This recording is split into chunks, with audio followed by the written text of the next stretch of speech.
ভ্রু মধ্যে প্রণব ধ্যান।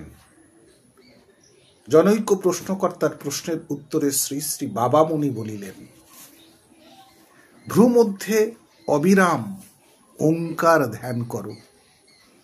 বাইরে অঙ্কিত রজত শুভ্র ওঙ্কারের প্রতি দীর্ঘকাল দৃষ্টি নিবদ্ধ করে সেই ওঙ্কারকেই ভ্রু মধ্যে ধ্যান করতে চেষ্টা করো। আরো শত শত মূর্তি বা রূপ তোমার চক্ষের কোণে এসে উঁকি ঝুঁকি মারতে চেষ্টা করতে পারে, কিন্তু তাদের প্রতি অনাসক্ত হও এবং বারংবার চেষ্টা করে একমাত্র প্রণব মন্ত্রকেই ধ্যান করো। প্রণব মন্ত্রের সঙ্গে যে রূপ একেবারে অভিন্ন হয়ে এসে তোমার অনুভূতিতে সাড়া দেবেন না, সেই রূপের সাথে তোমার আশ্রয় বা প্রশ্রয়ের কোনো সম্পর্ক নেই। অখণ্ড সংহিতা। ভ্রু মধ্যে মন স্থির করার উপায় প্রশ্ন করলেন একজন, কিন্তু মনকে ভ্রু মধ্যে একনিষ্ঠ করার উপায় কি?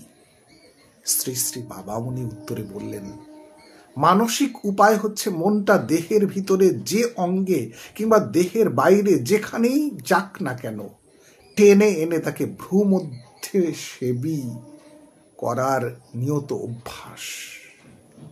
শারীরিক উপায় হচ্ছে সরল মেরুদণ্ডে বসে স্বাভাবিক শ্বাস প্রশ্বাসে নাম জপ করতে করতে অশ্বিনী বা যোনি মুদ্রার দ্বারা শরীরের নিম্নাংশগত সকল শক্তি ও চেতনাকে মেরুদণ্ডের মধ্য দিয়ে ভ্রু মধ্য পর্যন্ত সঞ্চারিত হচ্ছে বলে অনুভব করার চেষ্টা করা।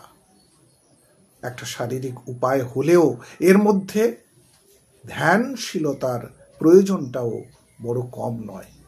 ধ্যানের বলে, কল্পনার বলে, আরোপিত অনুভবের বলে নিম্নগামিনী শক্তি ও চেতনাকে ঊর্ধ্বগামিনী বলে উপলব্ধি করতে হবে। ঊর্ধ্বগামিনী বলে উপলব্ধি করতে হবে।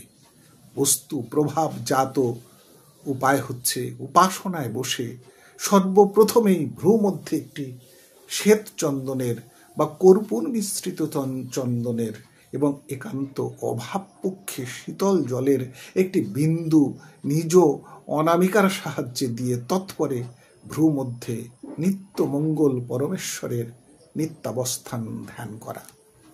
পাঠ করলাম অখণ্ড সংহিতা থেকে প্রথম খণ্ড, শ্রী শ্রী স্বামী স্বরূপানন্দ পরমহংসদেবের অমৃতময় বাণী।